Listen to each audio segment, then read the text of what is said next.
How to create a calendar view in Tableau. In this example, I have a calendar of quantity shaded by how high the quantity is. Let's go to a new sheet and see how to do this in Tableau.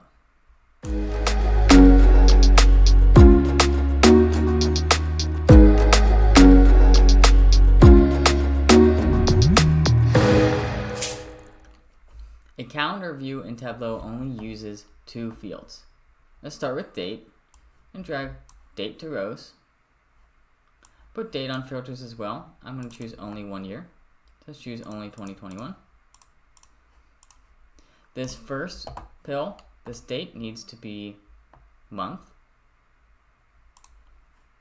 And take a copy of that pill and change it to week number.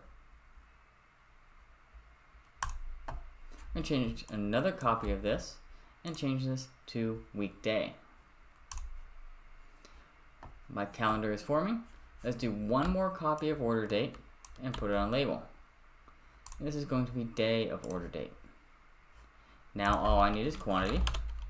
Let's put this on color and we'll make sure it's a square mark. And that's the calendar view and Tableau.